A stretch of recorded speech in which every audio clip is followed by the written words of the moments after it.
Bismillahirrahmanirrahim. Assalamualaikum warahmatullahi wabarakatuh.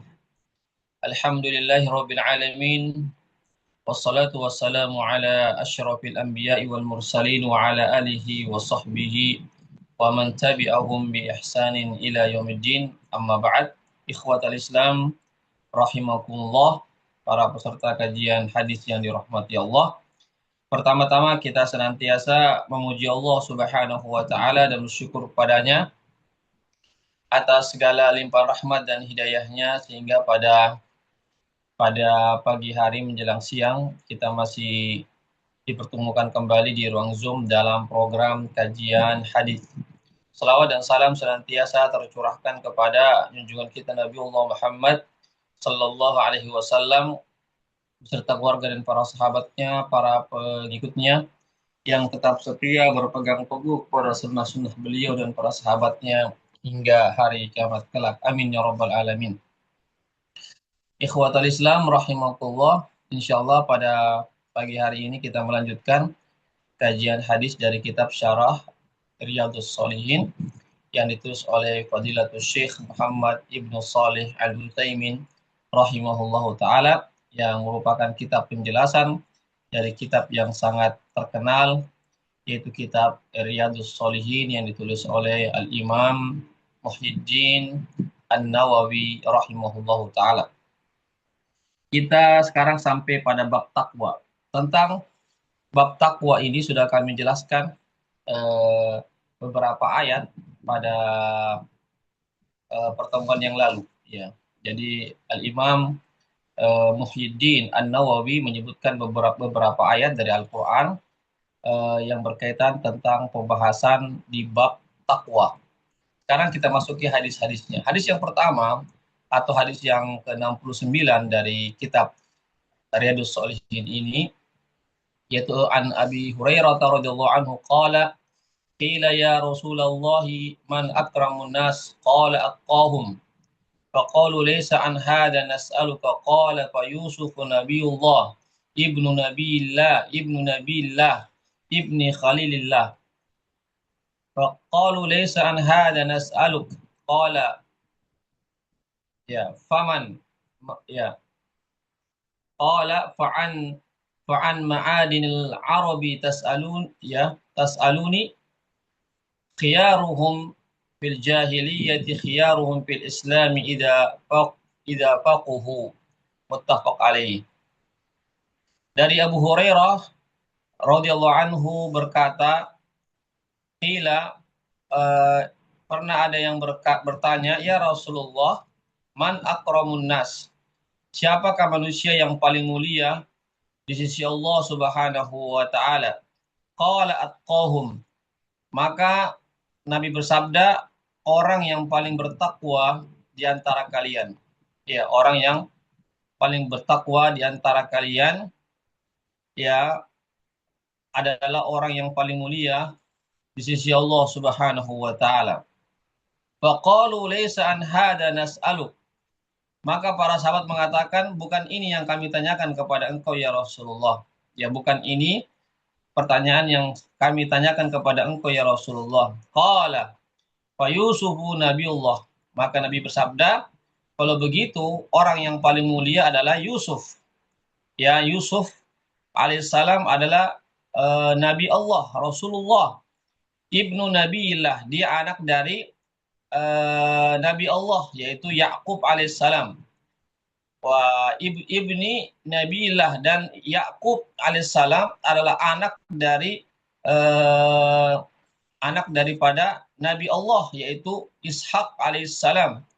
Wa Ishak adalah ibni Khalilillah, sedangkan Ishak alaihissalam adalah anak daripada kekasih Allah yaitu Nabi Ibrahim alaihissalam. Itulah orang yang paling mulia menurut Rasulullah Shallallahu Alaihi Wasallam. Karena apa? Karena keturunannya adalah para nabi. Ya, Yusuf adalah keturunan para nabi hingga Nabi Ibrahim alaihissalam. Qalu laisa an hadza nas'aluk. Maka para sahabat berkata lagi, bukan itu yang kami tanyakan kepada engkau ya Rasulullah.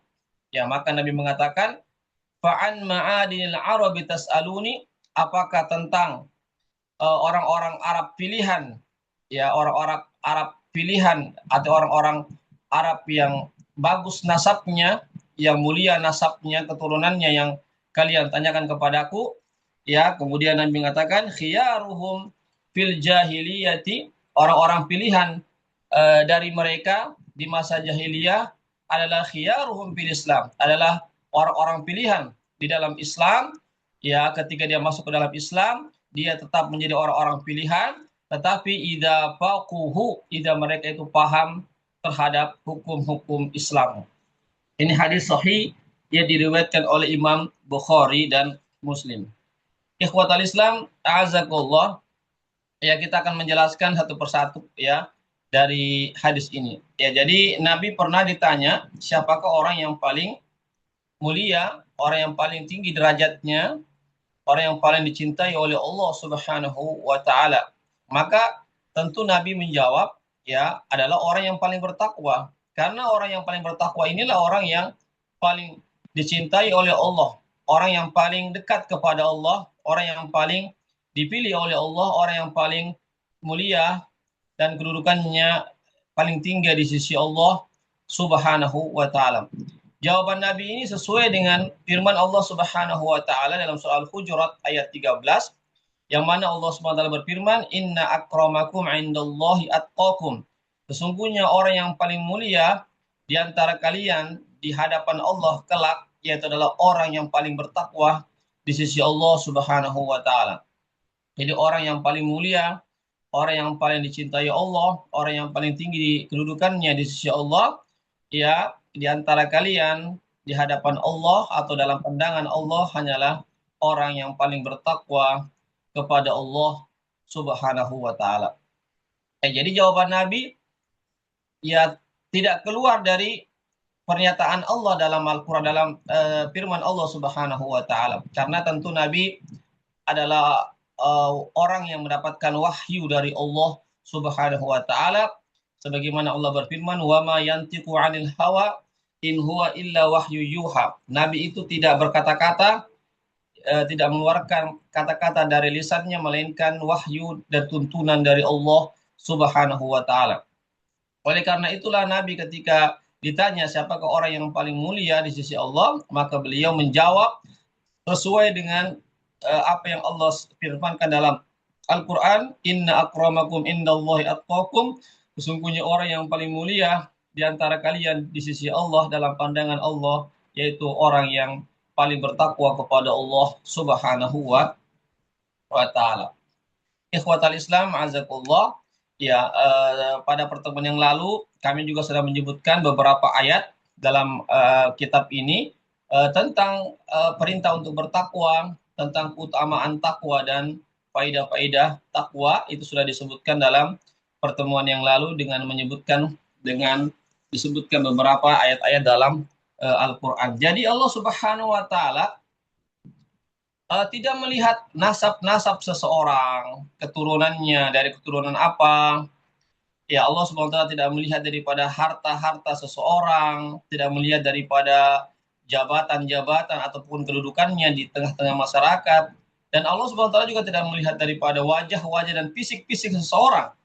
Tetapi Allah Subhanahu wa taala hanya melihat daripada ketakwaan, amal soleh. Ya, hati-hati seseorang itu apakah amal solehnya bagus, ya, apakah ketakwaannya bagus, ya, apakah hatinya bagus, itu yang menjadi pandangan atau yang menjadi ukuran kemuliaan di sisi Allah Subhanahu wa taala. Ini ikhwatal Islam, azakumullah, ya. Oleh karena itulah tidak mengherankan kalau Allah Subhanahu wa taala memberikan pertolongan-pertolongan kepada orang-orang yang bertakwa. Sebagaimana yang sudah kami sebutkan pada ayat-ayat sebelumnya, bahwasanya orang yang bertakwa kepada Allah, maka Allah SWT akan berikan begitu banyak anugerah kepadanya, dimudahkan segala urusannya, mendapatkan rezeki datangnya tidak disangka-sangka, dia bisa membedakan yang mana hak yang batil, dan seterusnya. Yaitu adalah buah daripada orang-orang yang bertakwa kepada Allah Subhanahu wa taala, baik yang nampak, ya, anugerah yang nampak ataupun yang tidak nampak. Ini ikhwatal Islam, azakullah. Oleh karena itulah ya dalam ayat yang saya sebutkan tadi, inna akramakum indallahi atqakum. Orang yang paling mulia di sisi Allah ya hanyalah orang-orang yang bertakwa. Nabi juga ketika ditanya siapakah orang yang paling mulia, maka Nabi mengatakan orang yang paling bertakwa kepada Allah Subhanahu wa taala. Ini menunjukkan bahwasanya syariat Islam memerintahkan kita untuk bertakwa kepada Allah Subhanahu wa taala. Karena ya dengan seseorang yang semakin dekat kepada Allah, semakin bertakwa kepada Allah, maka seseorang itu semakin tinggi derajatnya di sisi Allah Subhanahu wa taala. Tentu para nabi dan rasul adalah orang yang paling bertakwa kepada Allah Subhanahu wa taala. Oleh karena itu jangan mengherankan kalau mereka adalah orang-orang yang paling dekat di sisi Allah, orang yang paling mulia di sisi Allah Subhanahu wa taala.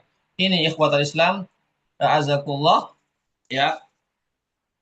Namun para sahabat bukan itu yang dia tanyakan, ya, bukan itu yang para sahabat menanyakan, ya.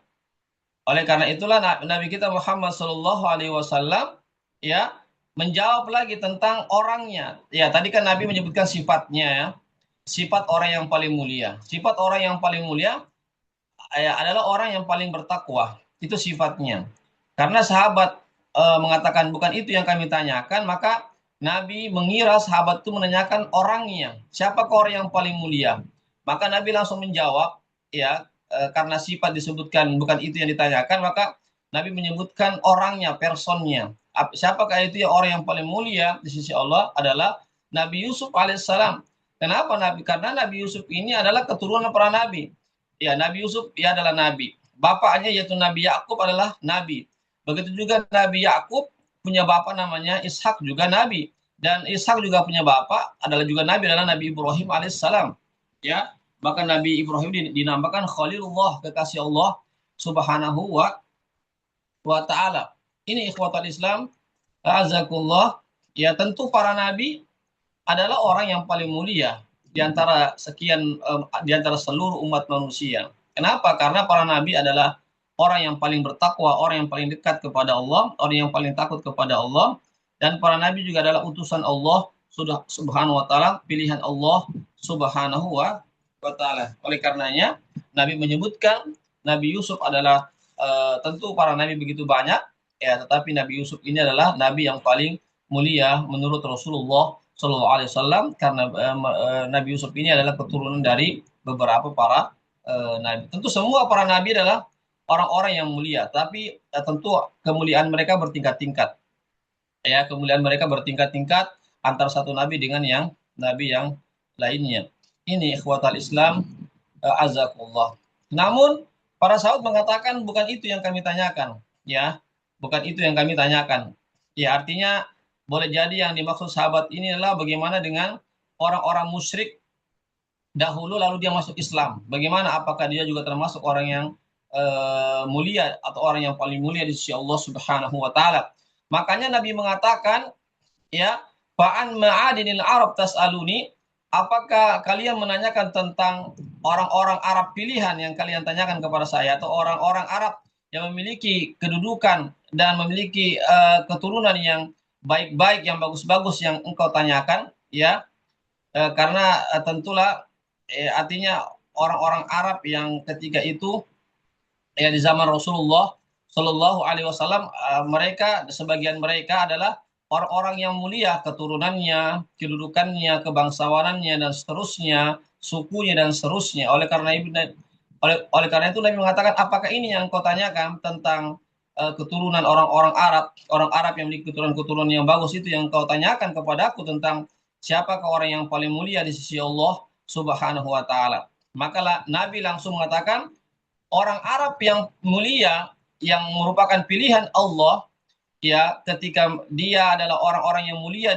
ketika dia masih jahiliyah, masih menjadi orang-orang musyrik pada saat itu, dia akan kelak juga akan menjadi orang yang mulia ketika dia masuk Islam.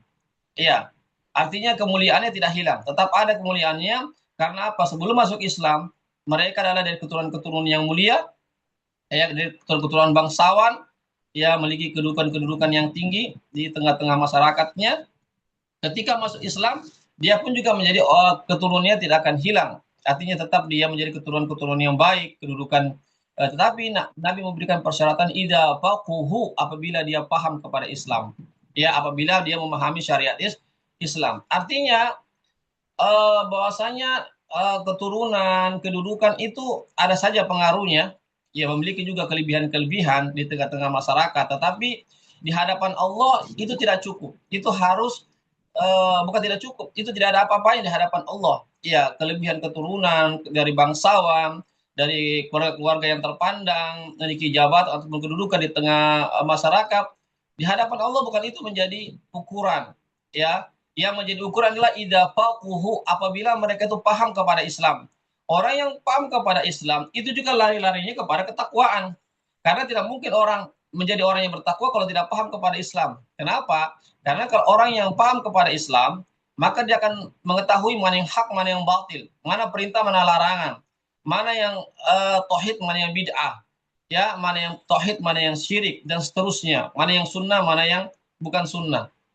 Itulah orang yang paham terhadap syariat Islam. Dengan itulah maka dia akan termotivasi untuk menjalankan Islam, ya, menjalankan Islam dengan menjalankan perintah-perintah Allah dan Rasulnya, dan meninggalkan larang-larang Allah dan Rasulnya. Itulah ketakwaan. Jadi ujung-ujungnya adalah siapapun dia.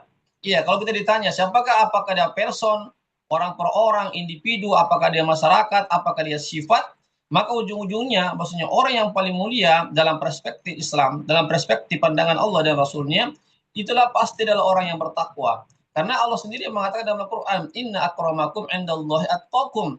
Dalam surah Al-Hujurat ayat 13, orang yang paling mulia, ya, di antara kalian, apapun dia, apakah dia nasabnya bagus, nasabnya tidak bagus kah, apakah dia keturunan raja ataupun tidak raja, apakah dia memiliki kedudukan di tengah masyarakat ataupun tidak, ya, selama dia adalah orang yang bertakwa, siapapun dia, apapun warna kulitnya, apapun gelarnya dan seterusnya, ya, meskipun dia rakyat biasa, ya, meskipun dia hamba-hamba biasa saja, kalau dia orang yang paling bertakwa, maka dia adalah orang yang sangat, atau orang yang paling dimuliakan di sisi Allah Subhanahu wa taala. Karena Allah sendiri yang mengatakan demikian. Kita tidak bisa memprotes Allah. Kita tidak bisa menyanggah Allah Subhanahu wa taala, karena Allah yang menciptakan kita. Allah Subhanahu wa taala yang mengatur kita. Allah Subhanahu wa taala yang memberikan segala fasilitas hidup, kenikmatan, anugerah kepada kita. Oleh karenanya Allah yang menentukan siapakah orang yang paling mulia dalam pandangan Allah Subhanahu wa taala. Ini ikhwata Islam, azakullah. Jadi sekali lagi, ya, bukan berarti kita menafikan namanya kedudukan seseorang di tengah masyarakat, adanya keturunan, harta, silakan. Ya, itu adalah merupakan anugerah dari Allah Subhanahu wa taala. Allah memberikan kelebihan seseorang di atas yang lainnya berbeda-beda, tetapi yang paling pokok adalah ketakwaan. Artinya, nasab keturunan yang bagus, yang mulia, yang tinggi, tidak ada apa-apanya, tidak ada artinya, tidak ada nilainya di hadapan Allah kalau orang itu tidak bertakwa kepada Allah Subhanahu wa taala. Sebaliknya, orang yang memiliki harta, jabatan, kedudukan, pejabat dan seterusnya, punya kekuasaan, punya kerajaan dan seterusnya, kalau tidak bertakwa kepada Allah, maka semuanya tidak ada apa-apanya di sisi Allah Subhanahu wa taala. Oleh karena itulah, maka hendaklah kita memberikan perhatian besar terhadap syariat Islam ini. Iya, artinya bagaimana kita bisa memahami syariat Islam ini, ya, dengan baik dan benar sehingga akan melahirkan ketakwaan, maka perlu kita terus belajar dan belajar. Dengan cara kita belajar, mendengarkan nasihat-nasihat para ustadz-ustadz kita mau membaca kitab buku-buku agama, ya, tentang masalah ilmu dan seterusnya, maka insya Allah kita akan menjadi orang-orang yang paham terhadap agama kita. Maka jika orang-orang yang kita paham terhadap agama kita, maka kita insya Allah akan menjadi orang-orang yang bertakwa di sisi Allah Subhanahu wa taala. Jadi ini ikhwatul Islam, azakullah, tidak ada jalan lain bagi kita melainkan kita hendaklah, ya, janganlah kita hanya bangga dengan keturunan kita, ya, janganlah hanya bangga dengan harta yang kita miliki, janganlah kita hanya bangga dengan kedudukan, jabatan, pangkat dan seterusnya. Janganlah kita bangga hanya dengan melihat fisik-fisik kita, wajah-wajah kita, tetapi hendaklah kita, ya, merasa bersyukur kepada Allah Subhanahu wa taala tatkala kita bisa menjadi orang-orang yang bertakwa. Iya, karena dengan takwa inilah maka nasab ini tidak membuat kita sombong. Ya, ketinggian nasab kita, ya, kemuliaan nasab kita tidak membuat kita sombong, angkuh, bangga diri dan seterusnya. Begitu juga pangkat jabatan, kedudukan dengan ketakwaan tidak membuat kita lupa kepada Allah Subhanahu wa taala. Begitu juga fisik-fisik yang bagus, wajah-wajah yang bagus dengan ketakwaan tidak membuat kita lupa kepada Allah Subhanahu wa taala. Jadi intinya adalah siapapun kita, bagaimanapun kita, apapun status sosial kita, ya, maka hendaklah kita menghiasi diri kita dengan ketakwaan, karena dengan ketakwaan inilah yang akan membuat kita bahagia dunia dan akhirat, karena dengan ketakwaan inilah Allah akan mengangkat derajat kita setinggi-tingginya di dunia ini, lebih-lebih di hari akhirat kelak, ya. Oleh karena itulah, ya, untuk meraih ketakwaan yang semakin tinggi dan seterusnya, maka tidak ada jalan lain, kita harus, ya, senantiasa belajar dan terus belajar mempelajari Al-Quran dan sunnah Rasulullah SAW, agar kita bisa mengetahui hukum-hukum syariah dengan benar, dengan baik. Dengannya itu kita akan mudah menjalankan perintah-perintah Allah dan meninggalkan larangan-larangan Allah dan Rasulnya. Demikianlah, ya, satu hadis singkat ini, meskipun singkat tetapi memberikan pelajaran yang sangat berharga kepada kita tentang siapakah orang yang paling bertakwa, orang yang paling mulia di sisi Allah Subhanahu wa taala. Kita semuanya tentu berharap menjadi orang-orang yang paling mulia, orang-orang yang paling disukai oleh Allah Subhanahu wa taala. Meskipun barangkali di hadapan manusia kita tidak ada apa-apanya, boleh jadi kita tidak memiliki apa-apa di hadapan manusia, tidak memiliki kedudukan, pangkat jabatan di hadapan manusia, tetapi di hadapan Allah kita adalah orang yang paling mulia, karena kita adalah orang yang paling bertakwa kepada Allah Subhanahu wa taala. Oleh karena itulah, maka hendaklah kita memberikan perhatian yang besar kepada perkara ketakwaan ini. Kita berikan waktu kita yang terbesar untuk memperbaiki diri kita, ya, pikiran kita, ya, secara sebaik-baiknya untuk bagaimana kita meraih predikat takwa, ya, predikat atau gelar takwa inilah gelar yang paling tinggi di hadapan Allah Subhanahu wa taala. Demikianlah penyampaian kami pada pagi hari ini tentang siapakah orang yang paling mulia di sisi Allah Subhanahu wa taala. Sebelum saya tutup, kalau ada yang bertanya dipersilakan. Ada yang bertanya tentang masalah takwa, orang yang paling mulia di sisi Allah? Iya. Oleh karena itulah, sebelum saya tutup, ya, tatkala kita sudah diberikan karunia oleh Allah, memiliki rezeki yang banyak, ya, yang cukup, harta, jabatan, pangkat, syukurilah, itu adalah kelebihan dari Allah, anugerah Allah. Tapi jangan lupa kita lupa kepada ketakwaan. Jangan lupa meningkatkan ketakwaan kita kepada Allah. Jangan lupa untuk kita senantiasa mengintrospeksi diri kita. Sudahkah kita menjadi orang-orang yang bertakwa di sisi Allah Subhanahu wa taala?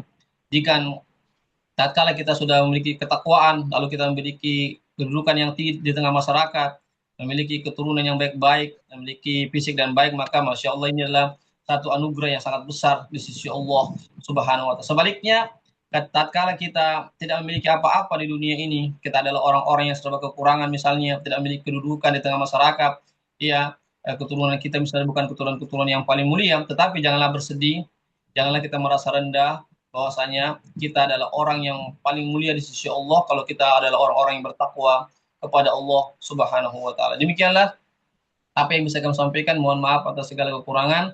Kebenaran, ya, hanyalah milik Allah, bersumber dari Allah. Adapun kesalahan dari kami sendiri ataupun godaan syaitan yang terkutuk, kami akhiri dengan baca doa penutup majelis. Subhanakallahumma wa bihamdik, asyhadu an la ilaha illa anta, astaghfiruka wa atubu ilaik. Wassalamualaikum warahmatullahi wabarakatuh.